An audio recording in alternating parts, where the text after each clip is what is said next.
என் பேர் அபினேத். நான் ஐஓடிஐ டெக் வெஞ்சர்ஸ்ன்ற கம்பெனியில் சிடிஓவாக இருக்கேன்.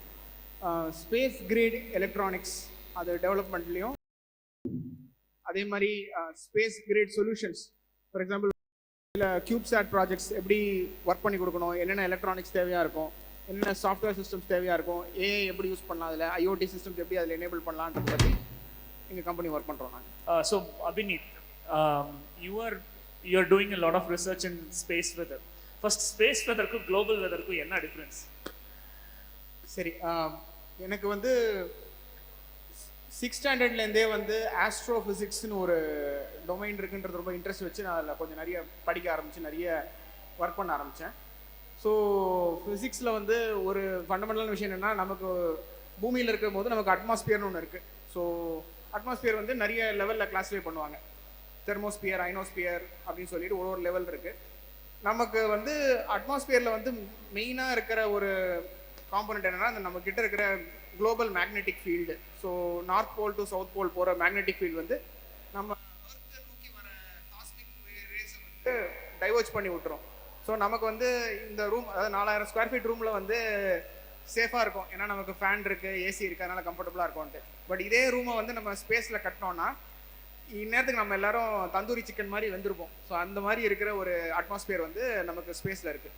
ஸோ அங்கே இருக்கிற சீதோஷ்ண நிலைகள் மூலமாக நம்ம வந்து எப்படி நம்ம அசெட்ஸை சேஃப் கார்ட் பண்ண முடியும் அப்படின்றது தான் ஸ்பேஸ் வெதரோட main study. And how is AI and IoT involved in space weather monitoring and analysis? Super. First of all வந்து இப்போ இருக்கிற நம்ம ஸ்டடி பண்ணுற வெதர் எல்லாமே, வெதர் பேட்டர்ன்ஸ் எல்லாமே குளோபல் வெதர். நான் சொன்ன மாதிரி நமக்கு நிறைய அப்சர்வேட்டரி இருக்குது. மார்னிங் நான் சொன்ன மாதிரி நிறைய சவுண்டிங் ராக்கெட்ஸ் அனுப்பி அந்த அட்மாஸ்பியரில் என்னென்னலாம் வந்து கன்ஸ்டியூவன்ஸ் இருக்குது, அது எவ்வளோ நேரத்துக்கு வந்து நம்மளோட வெதரை டிஸ்டர்ப் பண்ணணும்னு கண்டுபிடிக்கலாம். இதை வந்து நம்ம ஸ்பேஸில் பண்ணணும்னா நம்ம சேட்டலைட்ஸ் லான்ச் பண்ணி வேறு வேறு ஆர்பிட்ஸில் இது வச்சு அது மூலமாக நம்ம கிட்ட இருக்கிற டேட்டா கலெக்ட் பண்ணோம். இது வந்து ஒரு லெவல் 2 லெவல் கிடையாது, கிட்டத்தட்ட மல்டி லெவல் டேட்டா. இது கிட்டத்தட்ட குளோபலாக பார்த்தீங்கன்னா கிட்டத்தட்ட 8000 கிலோமீட்டர் கீழே இருக்கிற எல்லா அயான்ஸையும் நம்ம வந்து ஸ்டடி பண்ண வேண்டியிருக்கும். ஸோ அது நம்ம பண்ணுறதுக்கு கம்ப்யூட்டர் இருந்தால் தான் முடியும். So very big amount of data is there. So அதுக்கு கண்டிப்பாக ஏஐ தேவைப்படும்.